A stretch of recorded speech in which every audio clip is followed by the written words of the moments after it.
Baik, Assalamualaikum warahmatullahi wabarakatuh. Waalaikumsalam warahmatullahi wabarakatuh. Waalaikumsalam warahmatullahi Innal hamdalillah nahmaduhu wa nasta'inuhu wa nastaghfiruh wa na'udzu billahi min sururi anfusina wa min sayyiati a'malina. May yahdihillahu fala mudhillalah wa may yudlil fala hadiyalah. Asyhadu an la ilaha illallah wahdahu la syarikalah wa asyhadu anna Muhammadan abduhu wa rasuluh. Qala Allah Ta'ala ya ayyuhalladzina amanu taqullaha haqqa tuqatih wa la tamutunna illa wa antum muslimun. Amma ba'du fa inna khairal hadithi kitabullah wa khairal hadi hadi Muhammadin sallallahu alaihi wasallam wa syarrul umuri muhdatsatuha wa kullu muhdatsatin bid'ah wa kullu bid'atin dhalalah wa kullu dhalalatin finnar. Bapak dan Ibu serta rekan-rekan yang semoga dimuliakan oleh Allah, alhamdulillah di kesempatan pagi hari ini di momen-momen menjelang menghadapi bulan yang mulia, bulan Ramadan, Allah pertemukan kita kembali di dalam kegiatan parenting pendidikan Islam dalam program El-Baqi Mutiara Islam. Semoga pertemuan kita di kesempatan kali ini dan juga yang lalu dan mudah-mudahan yang akan datang menjadi pertemuan yang diberkahi oleh Allah Rabbul Alamin, yang mudah-mudahan dengannya menjadi semakin baik urusan kita, urusan keluarga kita, khususnya anak-anak kita. Bapak dan Ibu dan rekan-rekan yang saya muliakan, di pertemuan kita hari ini yang merupakan pertemuan kedua, kita akan mendiskusikan dan membahas tentang konsep dasar pendidikan Islam. Kenapa disebut konsep dasar? Karena seharusnya sebelum kita melangkah untuk sebuah proses pendidikan yang lebih lanjut, kita harus memahami dulu hal-hal yang disebutkan ini. Kita harus meyakini dulu dan kita harus beranjak dari situ dulu. Makanya disebut dengan sebuah konsep dasar. Karena betapa banyak langkah-langkah pendidik, langkah-langkah orang tua dalam mendidik anak-anaknya yang kemudian mendapatkan qadarullah, hasil atau dampak yang tidak diinginkan, ternyata akibat awalnya adalah fondasi yang tidak kuat dalam pendidikan. Konsep dasar yang tidak kokoh dalam pendidikan. Dan ini sangat penting sekali. Karena itu dalam pertemuan kita setelah pendahuluan, di pertemuan kali ini kita akan bahas tentang konsep dasar pendidikan Islam. Bapak dan Ibu dan rekan-rekan yang saya muliakan,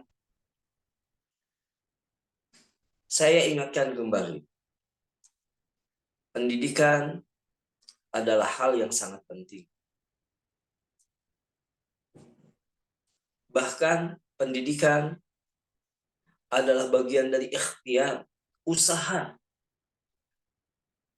untuk kebahagiaan hidup di dunia maupun di akhirat.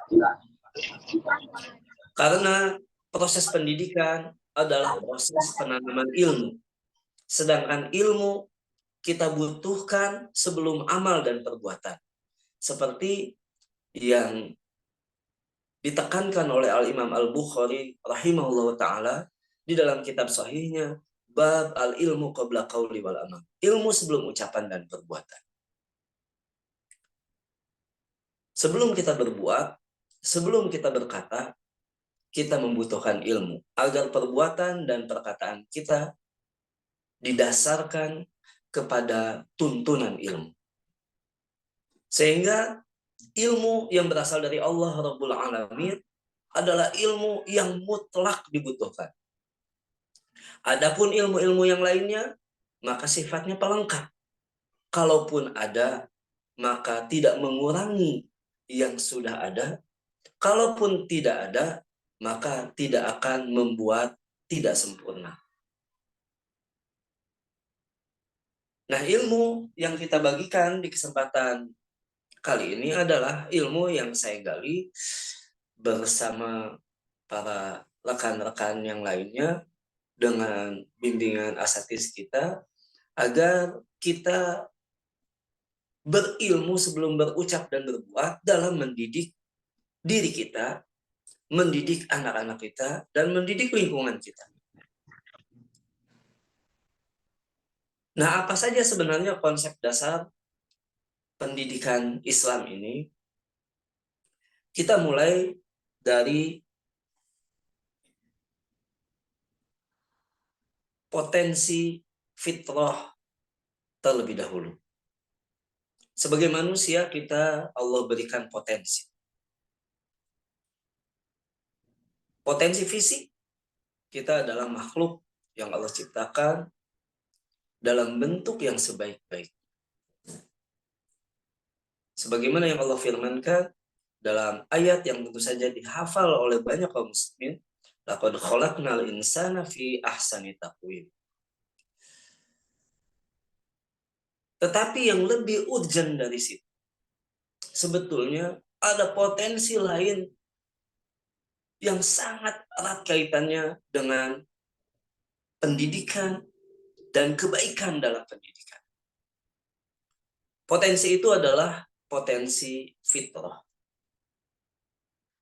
Di dalam hadis Nabi Shallallahu Alaihi Wasallam, riwayat Bukhari dan Muslim, Nabi kita Shallallahu Alaihi Wasallam bersabda, "Kullu mauludin yuladu alal fitrah." Setiap manusia yang lahir, mereka lahir dalam keadaan fitrah. Ini potensi yang Allah berikan yang terkait dengan pendidikan. Artinya apa? Konsep dasar kita dalam mendidik diri kita, mendidik anak-anak kita dan lingkungan kita, orang-orang di sekitar kita, dengan sebuah keyakinan yang mendasar bahwa kita Allah ciptakan dalam kondisi memiliki jiwa yang lurus di atas fitrah dengan fisik yang terbaik. Sebuah keyakinan yang akan menjadi motor penggerak terbesar dalam pendidikan. Kita tahu beberapa pandangan di luar Islam terkait dengan potensi ini. Di mana ada sebagian mereka yang mengatakan bahwa manusia dilahirkan dalam keadaan berdosa, harus disucikan. Keyakinan seperti ini akan menimbulkan ketidakyakinan akan potensi manusia. Kenapa? Ketika manusia berbuat yang tidak baik, yang jauh dari fitrah, maka ia memiliki alasan untuk tidak memperbaiki diri.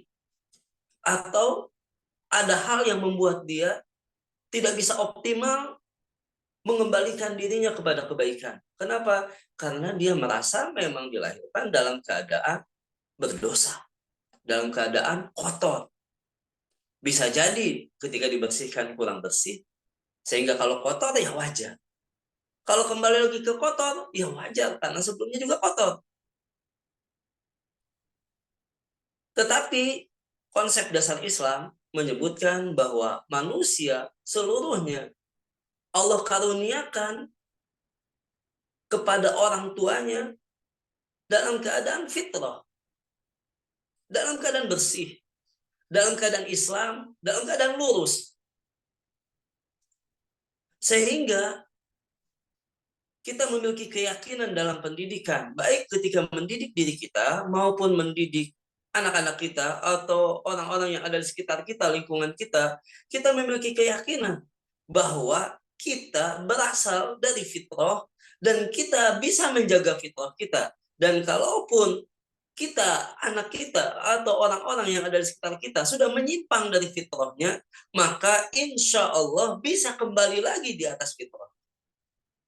Ini mendasari keyakinan yang mendalam terkait proses pendidikan. Dan menghilangkan keputusasaan. Sehingga konsep Islam tidak putus asa dari rahmat Allah. Sehingga Allah berfirman dalam Al-Quran, La taqnatu min rahmatillah. Jangan putus asa dari rahmat Allah. Artinya, dalam pendidikan, kita memiliki keyakinan, kita berasal dalam keadaan fitrah, bisa menjaga fitrah, dan kalaupun kita menyimpang dari fitrahnya, kita bisa kembali lagi kepada fitrah itu.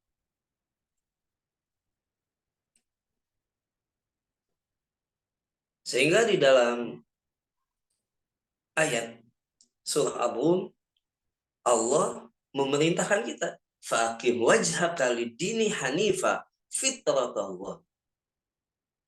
Hadapkanlah wajahmu di atas agama yang lurus, di atas fitrah Allah. Artinya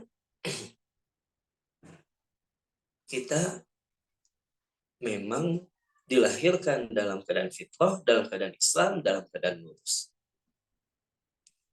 Nah, ini sebuah keyakinan dalam pendidikan. Dan inilah konsep dasar. Sehingga kita akan senantiasa berprasangka baik kepada Allah Rabbul Alamin dan tidak putus asa dalam pendidikan. Baik ketika mendidik diri kita ataupun mendidik anak-anak atau lingkungan kita. Sehingga tidak ada ucapan, ya saya mah sudah seperti ini, sudah susah untuk berubah, saya sudah berumur, sudah sekian lama saya terjerumus, mungkin saya nggak bisa lagi kembali seperti awal-awal saya diciptakan. Tidak ada keyakinan seperti itu. Sehingga ini sekali lagi yang sangat urgent, sangat penting.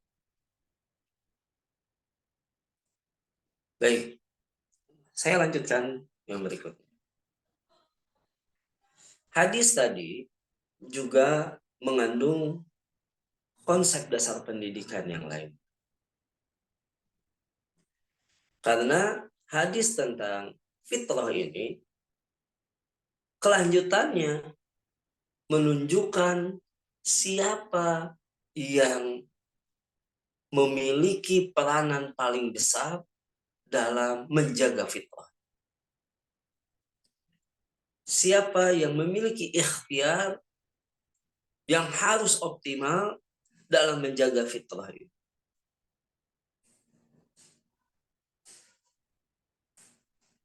Karena hadis riwayat Bukhari Muslim tadi, kullu mauludin yuladu 'alal fitrah, maka kepanjangannya fa'abawahu yuhawwidani au yunassirani au yumajjisani.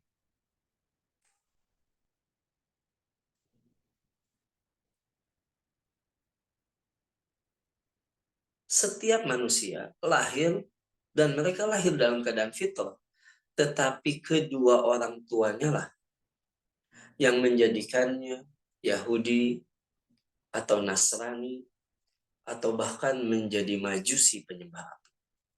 Fa'abawahu, kedua orang tuanya. Artinya fitrah yang Allah karuniakan bisa rusak. Walaupun masih bisa diperbaiki. Bahkan fitrah ini bisa berganti dengan kegelapan.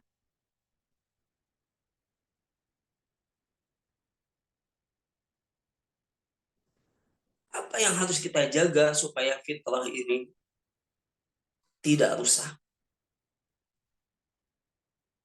Maka dalam hadis ini ada petunjuk yang sangat penting, yakni fa'abawahu, kedua orang tuanya, keluarganya yang harus dijaga supaya anak yang dikaruniakan dalam keadaan fitrah, ia akan tumbuh juga dalam keadaan di atas fitrah. Ini menimbulkan konsekuensi. konsep dasar ini. Konsekuensinya di zaman kita sekarang, kita mengenal lembaga pendidikan, baik sekolah, pondok, pesantren, ma'had, atau apapun namanya. Kemudian di masyarakat, ada pendidikan masjid, ada halakoh-halakoh di sana, ada pusat kegiatan belajar masyarakat, atau disingkat dengan PKBM, apapun namanya. Lembaga-lembaga tadi adalah lembaga-lembaga pelengkap dalam pendidikan, bukan yang utama. Bukan yang utama. Yang utama adalah keluarga.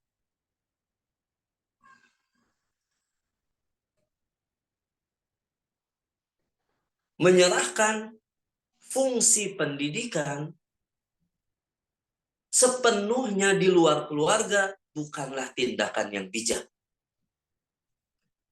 Atau bahkan bisa dikatakan tindakan yang tidak beradab.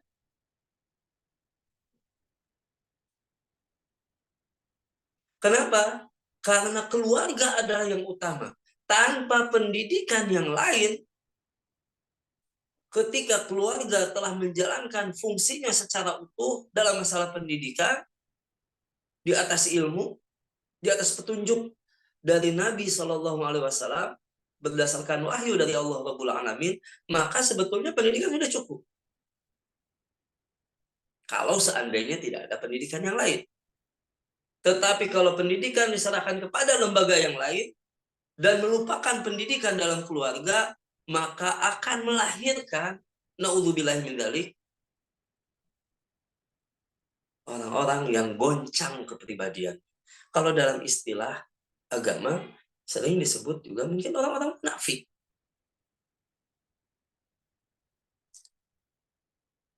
Kenapa? Karena fungsi pendidikan dalam keluarga yang utama diabaikan. Karena itu, kalau ada yang mengatakan pendidikan terbaik adalah pendidikan di sekolah, full day school, maka ini ucapan yang tidak tepat. Juga kalau ada yang mengatakan pendidikan terbaik di masa ini adalah pondok pesantren, maka ini juga tidak tepat. Kenapa? Karena yang terbaik, pola asuh, pola didik ada di masa generasi terbaik, yaitu di masa Nabi kita Muhammad SAW. Dan di masa itu, pendidikan utama ada di keluarga.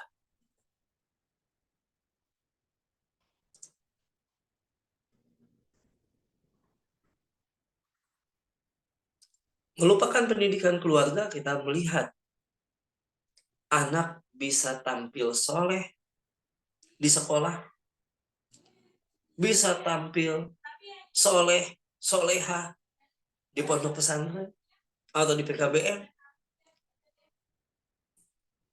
Tetapi ketika kembali kepada keluarganya, kesolehannya itu hilang. Di sekolah, ia bisa sholat tepat waktu. Di rumah, ia bisa jadi orang yang melalaikan sholat. Di pondok pesantren, ia bisa jadi orang yang menjaga sholat tahajud. Tetapi ketika kembali ke rumah, ia ketinggalan sholat subuh. Apakah bisa terjadi? Sangat bisa. Kenapa? Karena pendidikan di luar keluarga adalah pendidikan penunjang. Anak akan kembali lagi ke tempatnya yang hakiki, ini ke keluarganya. Walaupun ia tinggal mungkin dalam setahun 11 bulan di pondok pesantren, tetapi ketika dia kembali lagi pada keluarganya, maka ia kembali kepada kehidupannya yang sebenarnya. Ketika 11 bulan dia dididik dengan ilmu, dengan kebiasaan yang baik, dengan harapan kebiasaan ini terbawa ke rumahnya, tetapi ketika nyampe di rumah, di keluarganya, ternyata dia tidak dididik sebagaimana dia dididik di tempat penunjangnya. bahkan ia cenderung dibiarkan, bahkan dia dibiarkan juga untuk berbuat seenaknya, maka akhirnya 11 bulan pendidikan itu menghasilkan 1 bulan yang sebenarnya di keluarga. Sehingga sebetulnya orang tua, para pendidik yang memperhatikan perkembangan anak didiknya atau peserta didiknya, maka dia akan sangat concern dengan apa yang anak lakukan di rumah. Kebiasaan yang anak lakukan di rumah. Karena sesungguhnya keberhasilan pendidikan di luar rumah itu dilihat ketika anak sudah ada di rumah.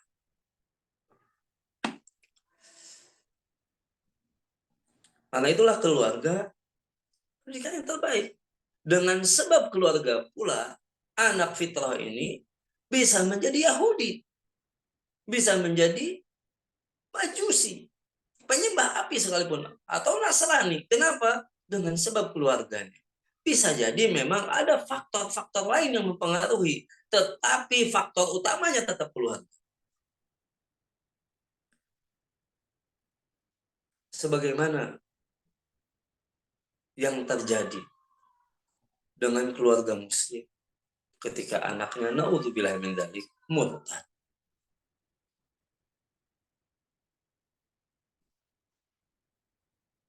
Padahal di rumah tidak diajarkan agama lain.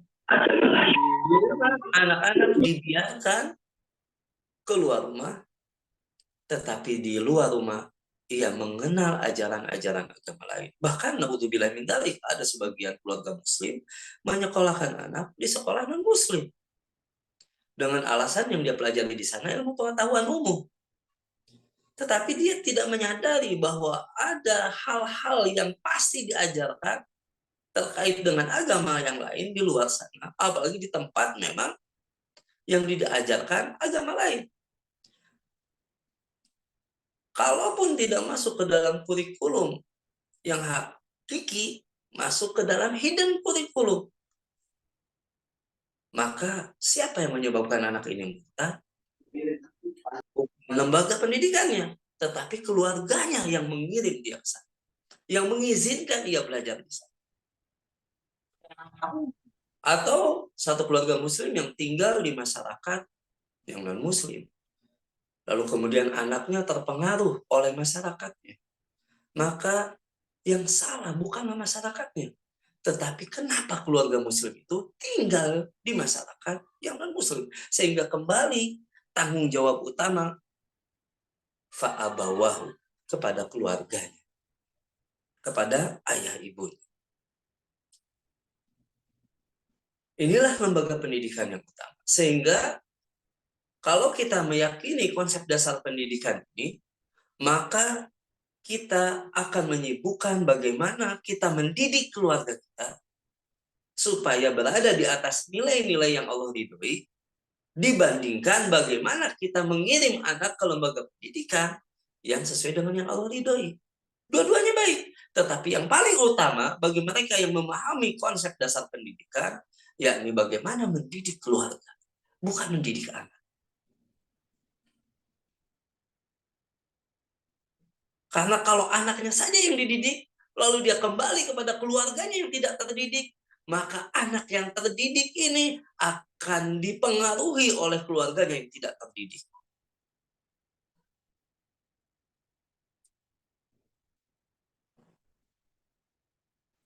Sehingga kalau meyakini juga konsep pendidikan ini, maka tidak ada seorang ayah, seorang ibu yang mengatakan kita sudah seperti ini aja, yang penting anak-anak kita didik. Ini ucapan yang tidak tepat.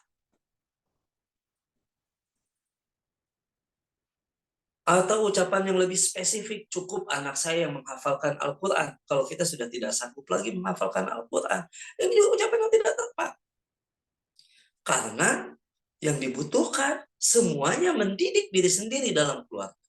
Atau keluarga ini menciptakan sebuah lingkungan sehingga seluruh anggota keluarga ini mendidik diri mereka dalam kebaikan, termasuk orang tuanya. Orang yang tidak memahami konsep dasar pendidikan ini, seringkali mereka kecewa dan terlambat ketika mereka mendapati hasil pendidikan anak-anak tidak sesuai dengan yang mereka harapkan. Padahal mereka sudah keluar biaya banyak untuk masuk ke sekolah Islam yang relatif biasanya lebih mahal. Karena dengan waktu yang lebih panjang, dengan kurikulum yang lebih luas, dengan perhatian yang lebih mendalam dibanding sekolah lain. Apalagi kalau memasukkan anak ke sekolah berasrama seperti pondok pesantren, ma'had, atau sekolah-sekolah berasrama lainnya yang di atas Islam. Biaya sudah besar dikeluarkan, tetapi ternyata orang tua merasa kecewa.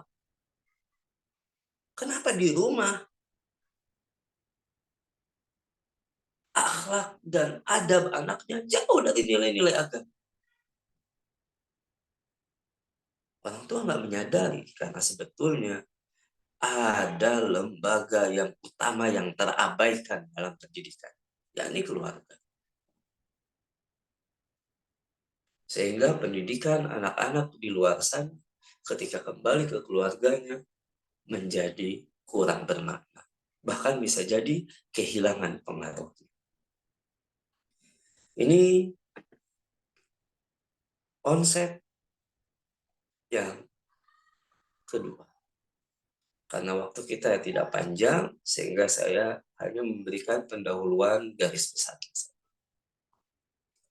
Baik, yang berikutnya. Konsep dasar kembali dalam pendidikan. Seringkali orang tua melupakan bekal yang utama dalam proses pendidikan. Apa bekal itu? Bukan biaya, bukan sekolah, bukan pondok ma'had, bukan fasilitas.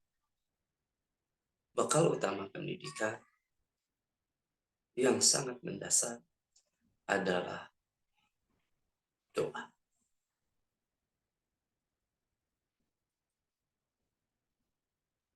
Ini seringkali terlupakan. Padahal secara umum, Allah Rabbul Alamin sudah berfirman dalam Quran surat Ghafir ayat 60 atau disebut juga surah Mu'min.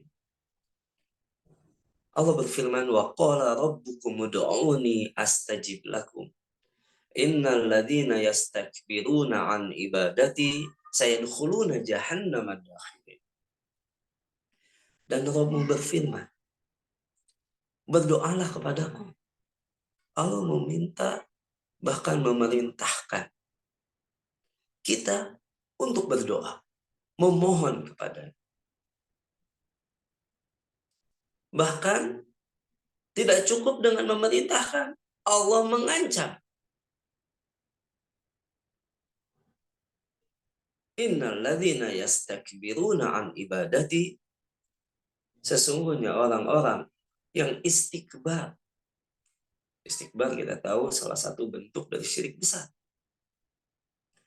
Sombong, menyombongkan diri. Dari berdoa kepada, menyembah dalam makna berdoa kepada. Secara umum, ibadah secara umum.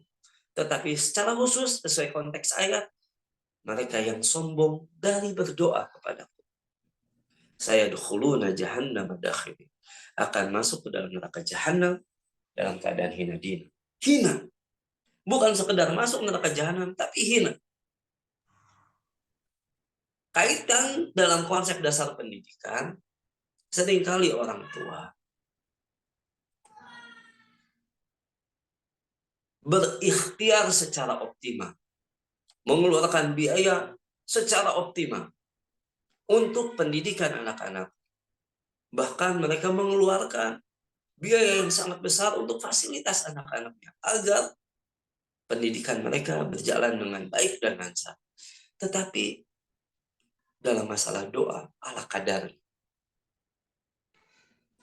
Sekedarnya saja. Bahkan na'udzubillahi min dzalik, sampai lupa Padahal ini adalah bekal utama.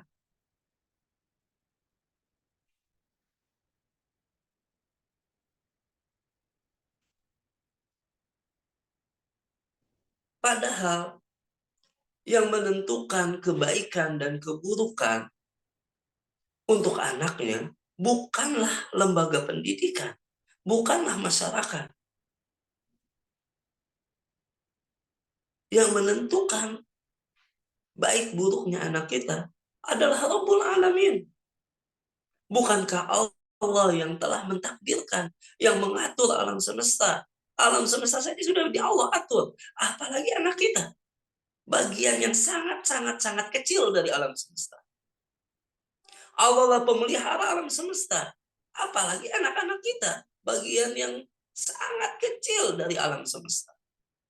Allah lah pengatur alam semesta. Apalagi anak kita. Artinya, kalau Allah kehendaki kebaikan, maka tidak ada yang akan merusak anak kita. Tapi kalau Allah kehendaki bukanlah kebaikan, maka sampai kapanpun kita tidak bisa mengharapkan kebaikan untuk anak kita. Mayahdillahu fahuwa muhtad wa mayudlil faulaika humul khasirun. Barang siapa yang Allah kehendaki untuk kebaikan dapat hidayah, maka dialah yang dapat hidayah. Tapi barang siapa yang disesatkan oleh Allah, mereka orang-orang yang rugi.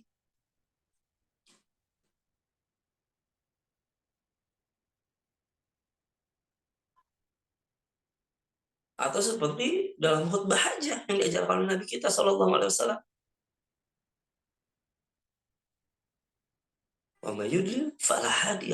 Kalau disesatkan oleh Allah, tidak ada yang bisa menunjukinya. Termasuk orang tua, termasuk ustadz dan ustadzahnya, termasuk sekolahnya, mahadnya, bahkan pondok pesantren sekalipun tidak bisa mendatangkan hidayah kebaikan untuk anak-anak kita kalau Allah tidak berikan kebaikan itu. Kalau seandainya ada orang tua yang lalai dalam berikhtiar dalam mendidik anak-anaknya, tetapi Allah hendaki kebaikan untuk anak-anaknya, maka Allah akan datangkan kebaikan itu dari jalan yang tidak disangka-sangka. Artinya ini adalah bekal yang sangat utama.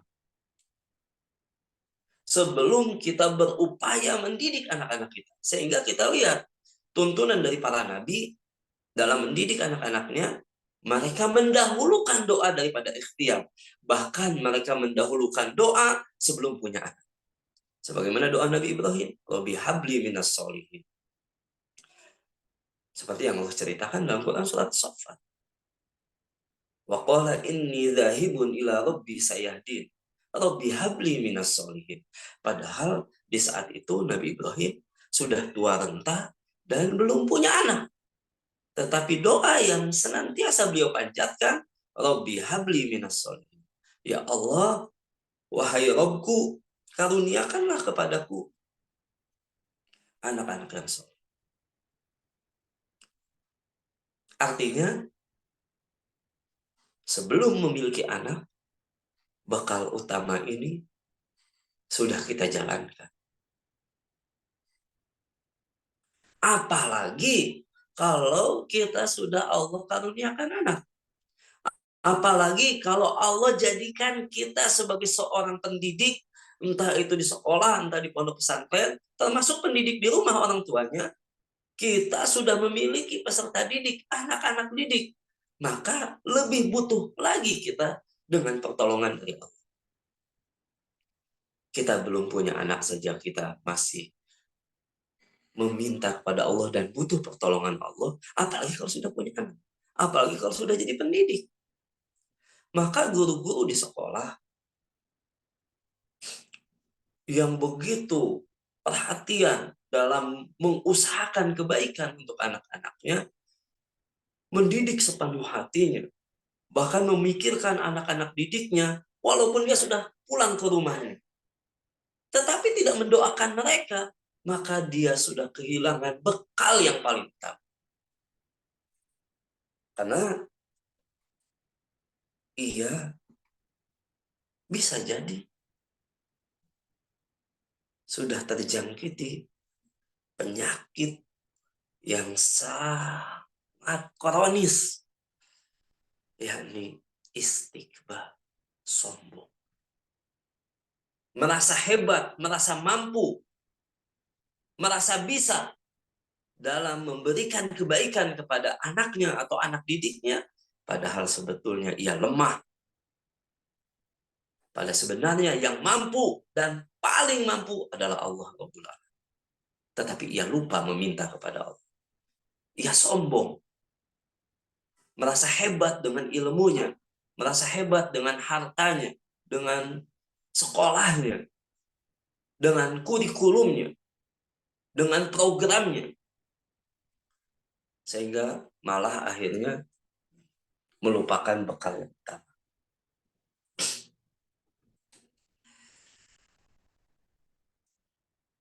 Dan tidak ada kata terlambat.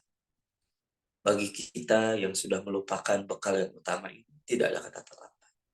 La taqnatu min rahmatillah. Jangan putus asa dari rahmat Allah. Kita bisa memperbaiki diri kita, memperbaiki pola pendidikan kita. Dengan cara apa? Kembali pada Allah. Dengan cara apa? Memulai dengan bekal utama, memperbanyak doa kepada Allah Rabbul Alamin. Ini bekal yang utama. Lalu konsep dasar yang berikutnya.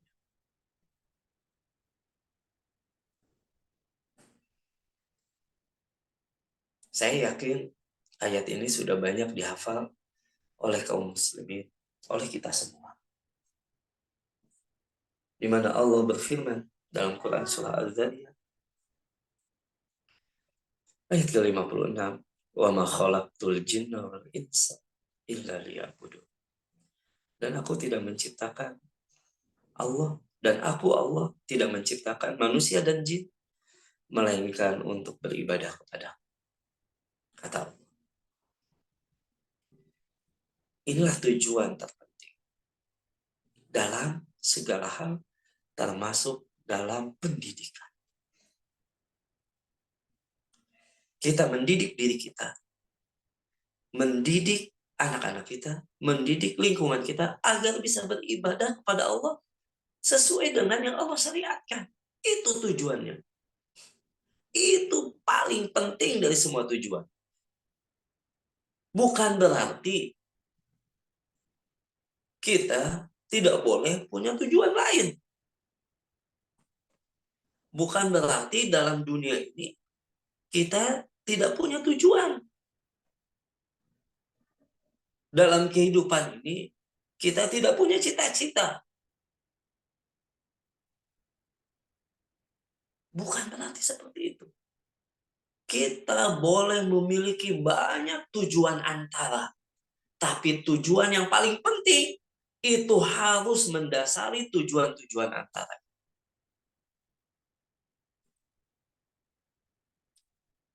Dan terkadang sebagai pendidik kita merusak anak didik kita. Bahkan naudzubillahi min dzalik, merusak anak-anak kita dengan melupakan tujuan ini.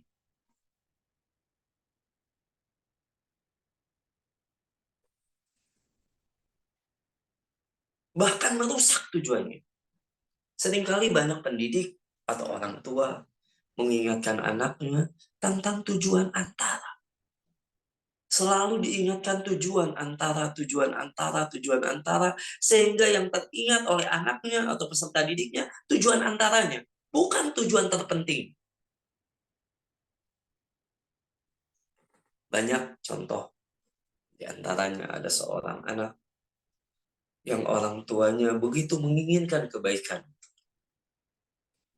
Di antara kebaikan yang dia inginkan, yakni anaknya kuliah di Madinah,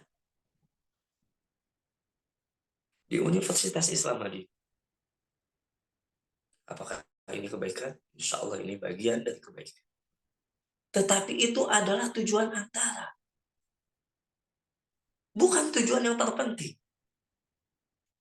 Ketika orang tua mengingatkan itu, tujuan antaranya agar dia bisa kuliah di Madinah, agar dia bisa kuliah di Madinah, agar dia bisa kuliah di Madinah.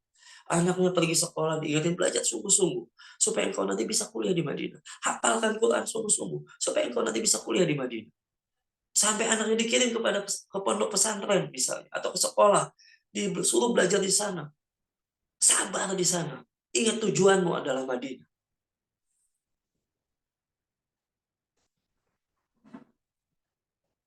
Mungkin dia ingetin kamu beribadah dengan baik di sana. Ada mungkin. Tetapi yang utama yang diingatkan tujuan antara. Akibatnya apa? Karena tujuan antara itu dunia, hatta kuliah di Madinah itu sebetulnya adalah tujuan antara. Karena syarat untuk mendapatkan keridhaan Allah, syarat untuk masuk surga nggak ada itu kuliah di Madinah. Jadi itu hanya tujuan antara. Tujuan terpentingnya bukan itu. Tapi karena tujuan antara yang diingatkan, akhirnya anak terbebani oleh dunia.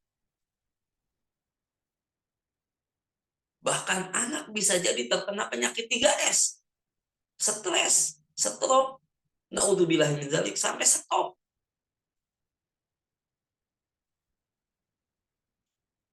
Gara-gara apa? Terbebani oleh tujuan dunia. Yang ditekankan oleh pendidiknya. Oleh orang tuanya, atau boleh juga oleh ustadz-ustadzanya atau guru-gurunya.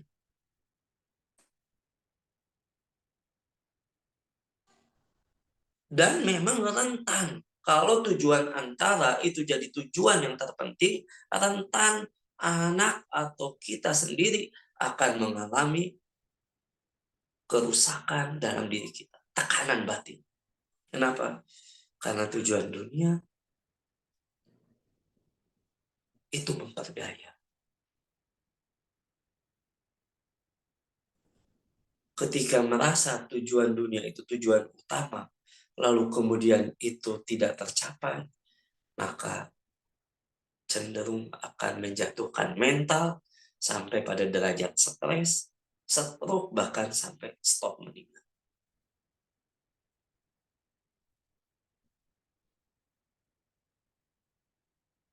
Tetapi ketika tujuan yang terpenting ini yang ditekankan, engkau belajar, engkau dididik, engkau belajar ke sana, engkau masuk ke sana. Tujuannya supaya engkau bisa beribadah kepada Allah dengan baik. Maka tujuan ini sesuai dengan fitrah. Tidak membebani, ringan, dan memotivasi. Tapi kalau dunia, bisa jadi anak yang cerdas, tetapi ketika sudah dibebani oleh beban-beban dunia, maka beban ini membuat kecerdasan menjadi tidak optimal.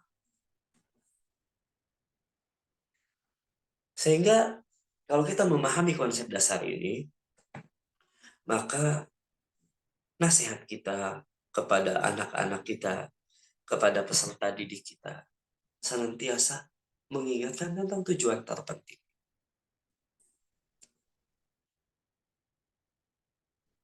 Ketika anak kecewa dengan hasil belajar, kita bisa memotivasi mereka dengan engkau sudah bisa beribadah kepada Allah dengan baik. Belajarmu di sisi Allah mendatangkan keridhoannya. Langkah-langkah kakimu bisa jadi akan memudahkan kamu ke surga. Seperti yang Allah janjikan melalui Nabi SAW. Adapun nilaimu belum tentu itu akan menjadi kegagalan.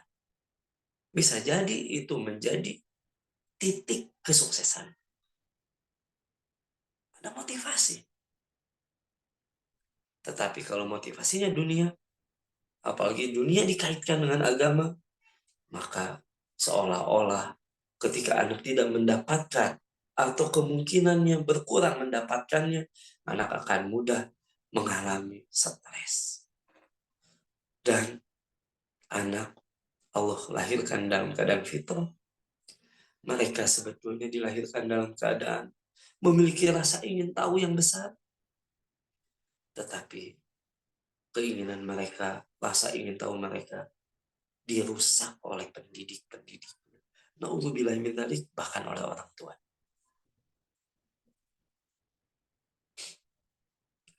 Jadi tujuan ini sangat penting. Insya Allah nanti kita akan bahas lebih dalam. Dan saya ingatkan bagi yang ingin bertanya bisa langsung ya ke kolom chat untuk kita diskusikan bersama. Kemudian konsep dasar yang lainnya terkait dengan program pendidikan Islam. Seringkali kita pendidik atau orang tua sebagai orang tua, kita memiliki harapan yang sangat besar kepada anak-anak kita sampai melupakan tahapan dan proses yang harus mereka lewati. Seringkali kita tidak sabar dengan hasil yang didapatkan oleh anak-anak kita atau oleh anak didik kita. Padahal konsep dasar pendidikan Islam di antara konsep dasarnya adalah tahapan dan proses. Kita ambil contohnya dari hadis Nabi SAW dalam riwayat Abu Daud dan Ahmad, di mana Nabi SAW bersabda, "Muru auladakum bis-shalah wa hum abna'i sab'i sinin.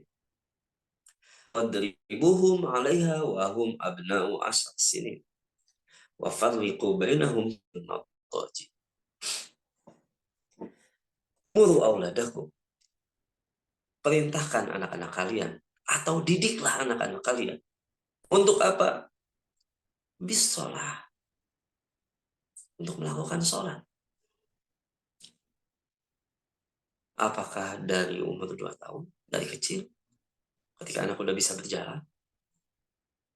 Ternyata Nabi SAW mendapatkan wahyu dari Allah, dan Nabi berkata, wahum abna'u sab'in sinin. Ketika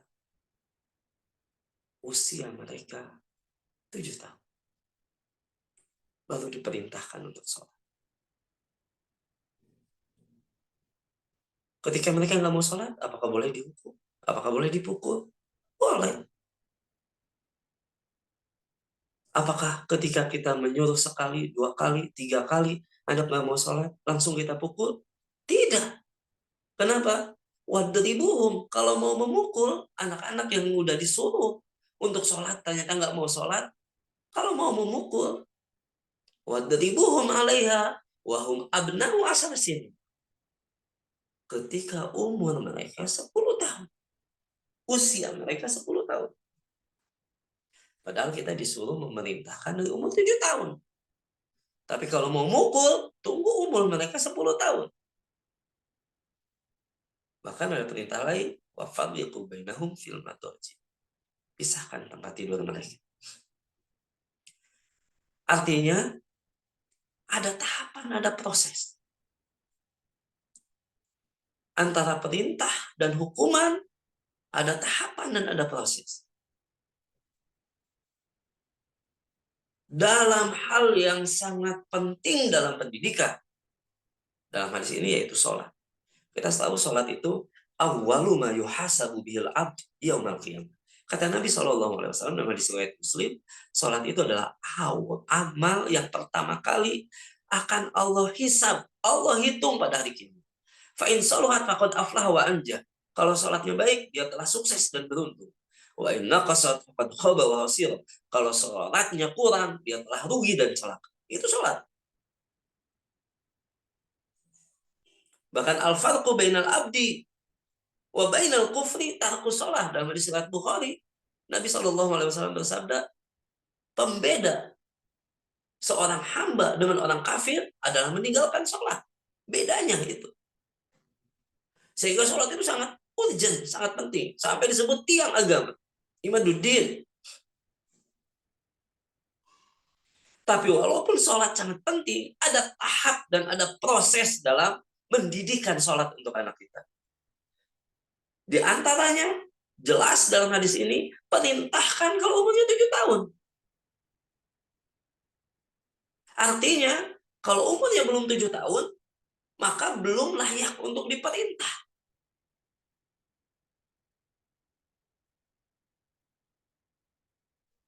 Kalau ingin menghukum anak karena nggak salah, ada tahapan, ada prosesnya. Kalau mau memukul boleh, tetapi dengan pukulan yang dijelaskan syariat, yang tidak meninggalkan bekas, yang tidak menimbulkan rasa sakit, hanya menunjukkan kepada kita, kepada anak kita.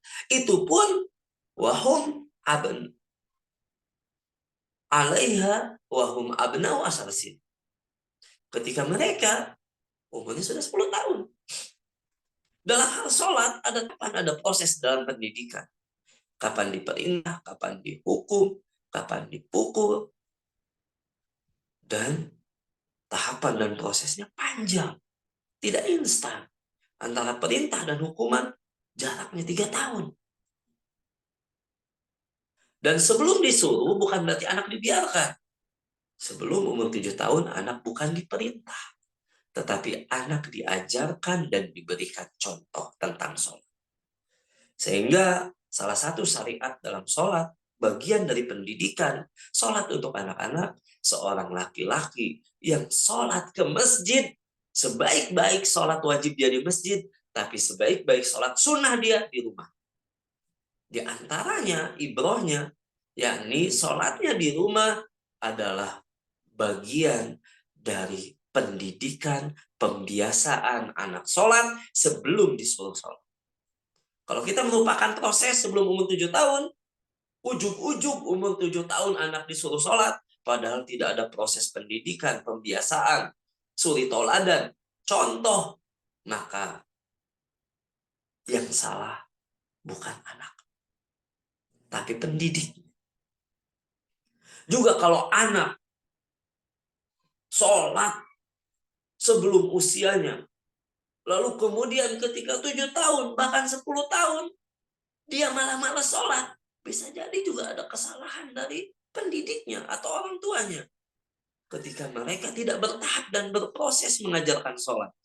Bisa jadi anak ini sebelum usianya diperintah, sudah diperintah. Sebelum usianya dihukum, sudah dihukum. Bahkan sudah dipukul sebelum usia dia boleh dipukul. Maka ketika itu bisa jadi pendidikan kita membuat anak membenci sholat. Walaupun dia sholat. Dan ketika dia sudah besar, sudah bisa melawan orang tuanya, dia sudah tidak takut lagi pada orang tuanya, tidak takut lagi pada pendidiknya, apalagi mungkin dia udah keluar dari sekolahnya, sudah pindah ke sekolah yang lain, dia merasa sudah bisa menentukan segala sesuatunya sendiri, ketika itu dia tidak mau lagi sholat. Bisa jadi anak seperti ini kesalahan orang tuanya atau kesalahan pendidiknya. Dalam hal apa? Konsep dasar, yakni orang tua tidak bertahap dan berproses dalam mendidik anak ini sholat. Ini sangat urgent. Ya. Kalau dalam masalah sholat aja yang sangat penting, ada tahapan dan ada prosesnya, apalagi calis tuh, baca tulis itu. Tentu saja tidak sepenting sholat. Kalau sholat aja diperintah umur 7 tahun, maka anak diwajibkan baca tulis hitung sebelum umur 7 tahun, kezoliman untuk anak. Kalau pembiasaan boleh, pengajaran harus, tetapi perintah, apalagi hukuman, belum waktunya, belum saatnya, karena pendidikan harus bertahap dan berproses. Apalagi hal yang lainnya.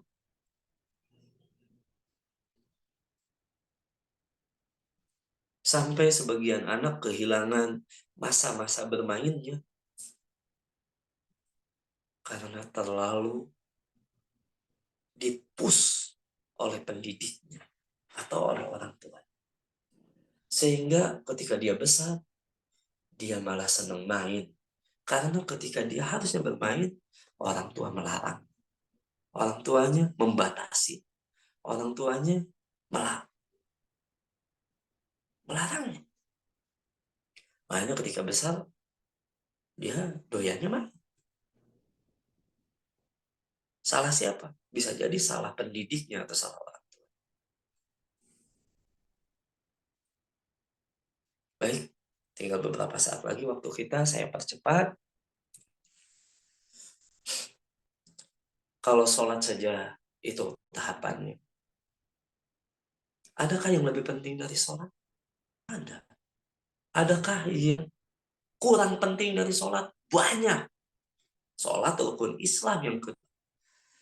Ada yang lebih penting dari sholat? Ada. Ini yang harus lebih didahulukan kita didik anak-anak kita dan peserta didik kita. Apa itu? Iman. Sebagaimana sebuah ayat dari Jundub bin Abdillah atau Jundub bin Junadah radhiyallahu anhu, di mana Jundub menceritakan pendidikan di masa Rasulullah sallallahu alaihi wasallam. Apa kata Jundub? Fata'allamnal iman qabla an nata'allamal Qur'an. Kami dulu di masa Rasulullah belajar iman terlebih dahulu sebelum belajar Quran. Tsumma ta'allamna al-Quran fazdadna bihi iman. Lalu kemudian kami belajar Al-Quran dan dengan belajar Al-Quran itu bertambah. Jadi ini materi yang paling penting, iman. Lalu kemudian setelah itu Quran. Dan tujuan dari pembelajaran Quran yang paling utama bukan bagusnya bacaan, bukan banyaknya hafalan, apalagi kemungkinan, tetapi yang paling utama dari pembelajaran Al-Quran adalah bertambahnya iman. Sehingga kalau kita lihat asal dari para sahabat radhiyallahu anhum, mereka belajar 10 ayat, dan mereka nggak melanjutkan pembelajaran ke ayat yang lain sebelum dengan 10 ayat ini bertambah iman. Sehingga kita lihat para sahabat radhiyallahu anhum tidak semuanya hafid Quran. Kita mengenal Ubay bin Ka'ab, Abdullah bin Mas'ud, Utsman bin Affan, dan para sahabat lainnya yang mana mereka adalah para ahli Al-Quran. Tetapi tidak semua sahabat menguasai Al-Quran keseluruhan. Di antara mereka hanya ada yang hafal surat-surat tertentu saja. Kenapa? Karena mereka belajar Al-Quran dengan tujuan menambah iman. Kalau di zaman sekarang, terkadang belajar Al-Quran untuk lomba-lomba dalam hal dunia. Na'udzubillah min dzalik. Terkadang anak menghafal 10 juz Al-Quran, tetapi mereka tidak memahami hatta surat Al-Fatihah, hatta surat An-Nas, Al-Falah. Tidak takut kepada Allah. Tidak berharap kepada Allah. Tidak cinta kepada Allah. Kurang semuanya. Karena Al-Quran yang mereka baca, mereka hafalkan, kurang penekanan untuk menambah iman. Memahami ayat-ayat yang mereka baca dan mereka hafal kurang. Kandungan ayat kurang. Maka mengejar hafalan, atau perbaikan bacaan. Tetapi untuk menambah iman kurang. Padahal ini materi yang paling penting. Makanya kita lihat kapan syariat sholat yang 5 waktu diwajibkan. Ketika Isra dan Mi'raj. Kapan itu? Para ulama berbeda pendapat. Ada yang mengatakan tahun ke-10 atau tahun ke-11 Hijriah. Artinya, mohon maaf, 10 atau 11 kenabian. Artinya, setelah Nabi mendapatkan wahyu, perintah sholat 5 waktu baru diwajibkan 10 tahun kemudian atau 11 tahun kemudian. Lalu apa yang diajarkan sebelumnya? Iman. Quran. Untuk menambah iman. Karena itulah surat-surat yang pertama kali turun adalah Al-Mufassal. Terutama juz 30. Surat-surat pendek yang isinya tentang iman. Tetapi kita mempelajari surat-surat pendek Al-Mufassal melupakan iman. Na'udzubillah. Ini sebetulnya materi yang terpenting. Baik, karena waktu sudah dekat, kita lanjutkan metodologi terbaik. Konsep dasar dalam pendidikan, kita harus memiliki metodologi. Banyak variasi metodologi dunia, itu semuanya bermanfaat, silahkan. Tetapi ada metodologi yang jangan sampai dilupakan. Karena ini konsep dasar. Mau pakai metodologi apapun supaya anak cepat menghafal, cepat belajar, silahkan. Tetapi jangan sampai merusak metodologi yang paling dasar. Apa metodologi yang paling dasar? Ada dalam surah An-Nahl ayat 78. Di mana Allah berfirman, "Wallahu akhrajakum min butuni ummahatikum la ta'lamuna syai'a wa ja'ala lakumus sam'a wal absara wal af'ida la'allakum tashkurun." Dan Allah mengeluarkan kamu dari perut ibumu dalam keadaan tidak mengetahui sesuatu pun, masih bodoh, masih jahil. Tapi Allah memberikan pendengaran, penglihatan dan hati agar kamu bersyukur. Kita butuh ilmu, tetapi proses dalam mencari ilmu tidak menghalalkan cara. Proses dalam mencari ilmu, proses dalam pendidikan yang utama metodologinya jangan sampai merusak apa yang didengar, apa yang dilihat dan dirasakan oleh anak atau oleh peserta didik. Makanya metodologi yang merusak pendengaran dengan yang diharamkan, walaupun dengan metodologi ini anak jadi cepat hafal, haram hukumnya karena merusak pendengaran. Apalagi kalau sampai merusak hatinya, haram. Zolim kepada anak atau peserta didik. Jangan merasa ilmu jadi lebih mudah diajarkan dengan metodologi yang begini begitu, tetapi ternyata metodologi itu merusak pendengaran, penglihatan dan hati anak atau peserta didik. Itu kita zolim kepada anak atau peserta didik. Paling utama jaga pendengaran, penglihatan dan hati. Ini metodologi yang terbaik. Ini konsep dasar. Apapun metodologinya, silahkan jaga. Kalau pendengaran, penglihatan, dan hati anak diberikan dalam keadaan fitrah, insya Allah anak akan besar di atas fitrahnya, terjaga fitrahnya. Tapi kalau apa yang dia dengar, apa yang dia lihat, apa yang dia rasakan, bertentangan dengan fitrahnya, maka bisa jadi rusak fitrah. Baik, terakhir, saya percepat. Tujuan akhir atau hasil yang kita harapkan dari pendidikan, konsep dasarnya adalah surga. Dan ini yang harus kita tekankan pada anak-anak kita. Dalam proses pendidikan mereka. Mereka dididik supaya tidak jahil, tidak bodoh, dan menghilangkan kebodohan itu dalam dirinya dan diri orang lain, supaya mereka bisa beribadah kepada Allah dengan baik, dapat keridhaan Allah, dimasukkan ke surga. Dan inilah perlombaan. Karena itulah Allah berfirman, "Sabiqu ila magfiratin min rabbikum wa jannatin arduha ka'ardis samai wal ardh." Berlomba-lombalah kamu kepada ampunan dari Tuhan untuk mendapatkan ampunan dan surga yang luasnya seluas langit dan bumi. Kalau hasil yang kita tekankan pada anak ini, mereka akan lebih tenang, lebih enjoy, lebih baik dalam belajar, insya Allah. Wallahu a'lam bishawab. Saya cukupkan untuk materi kita yang kedua ini di slide terakhir tadi. Baik, sebetulnya waktunya sudah lewat 3 menit dari jadwal kita. Namun kalau ada pertanyaan, kita akan coba untuk diskusi. Baik, ada pertanyaan mungkin saya bacakan saja.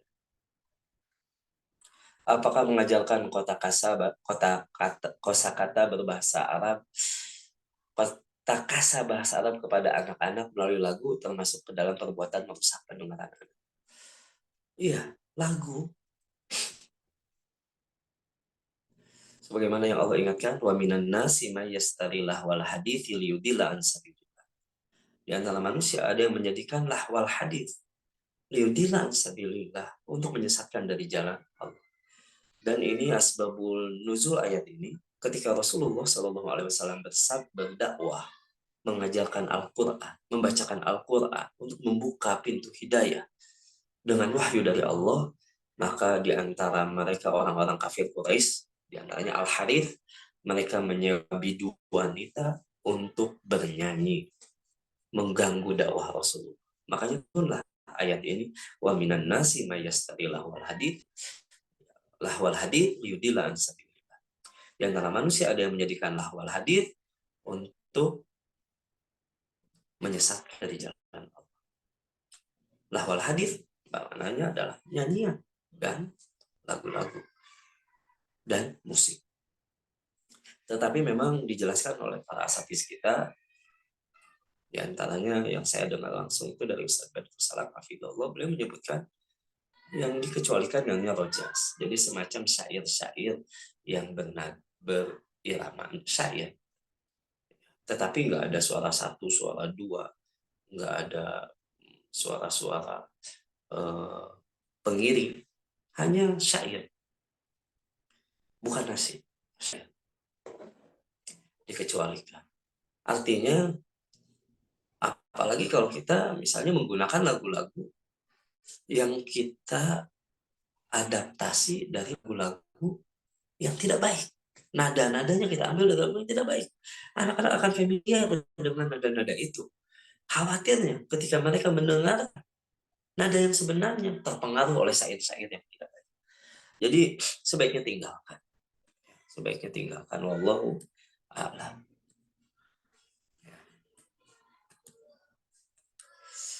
Dalam proses pendidikan, dalam Islam dilarang mutlak untuk memukul anak usia di bawah 10 tahun. Kalau dalam masalah sholat aja, anak gak mau sholat, umurnya belum 10 tahun gak boleh dipukul, apalagi dalam masalah yang lain. Wallahu a'lam. Dalam hal ini, saya belum paham. Ya, karena pukulan, proses pendidikan, yang lebih penting dari sholat dalam masalah iman. Karena anak umur 10 tahun itu belum wajib sholat. Sehingga belum boleh dihukum dengan pukulan. Dia belum wajib sholat. Artinya kalau saya dengar penjelasan dari Syekh Sulaiman yang tersebar banyak ya di YouTube, bahkan sudah diterjemahkan. Dan saya mendengarkan melalui terjemahan, lafaz Arabnya ada, terjemahannya ada. Kenapa umur 10 tahun ini menjadi patokan? Karena anak di umur 10 tahun itu diperkirakan dia sudah balik, dia sudah mumayyiz. Bisa membedakan antara yang baik dan yang buruk. Sudah bertanggung jawab dengan dirinya sendiri. Tapi kalau belum, usia itu belum. Jadi patokannya dari anak ketika dia sudah mumayyiz atau balik. Ya, jadi memukul anak di bawah umur 10 tahun kezoliman.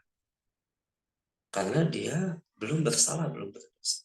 Terkadang anak melakukan kesalahan, itu akibat kita. Misalnya anak nggak mau tidur malam-malam. Kita udah ingatkan berkali-kali sampai kita emosi, kita pukul anak. Karena lagi ujian. Tapi sebelum ujian, anak tidur malam kita biarkan. Sebetulnya yang salah kita. Terkadang kesalahan itu bukan di anak. Apalagi anak belum balik. Kesalahan di kita, pendidik. Selaku orang tua atau selaku pendidik di sekolah, guru, atau ustadz dan ustadzah. Ya wallahu a'lam, ini butuh ditanyakan lagi kepada orang yang lebih paham asatidz kita. Wallahu a'lam bisawab. Tampaknya itu saja ya pertanyaan yang ada. Dan juga waktunya telah habis. Mohon maaf atas segala kekurangan. Semoga Allah perbaiki diri kita. Karena kita yang lebih butuh dengan perbaikan. Sebagai pendidik kita, sebagai orang tua, kita butuh taufik dan hidayah dari Allah. Agar kita memiliki ilmu. Sehingga kita bisa beriman. Dan kita bisa mendidikkan iman dengan benar kepada diri kita dan keluarga kita. Dan anak-anak diri kita. Kita butuh Allah untuk menolong kita. Dan semoga pertemuan kita dalam Al-Baqi Mutiara Islam ini menjadi wasilah dari taufik dan hidayah Allah kepada kita kepada keluarga kita dan anak-anak kita. Mohon maaf atas segala kekurangan. Semoga kita dipertemukan di kesempatan yang akan datang. Dan semoga kebenaran senantiasa Allah berikan kepada kita. Dan semoga Allah ampuni kesalahan dan kekurangan dan dosa-dosa yang kita lakukan, termasuk ilmu yang salah. Saya berlindung kepada Allah dari ilmu yang salah. Semoga Allah berikan taufik dan hidayah dan meluruskannya. Kita tutup dengan doa majelis. Subhanaka Allahumma wa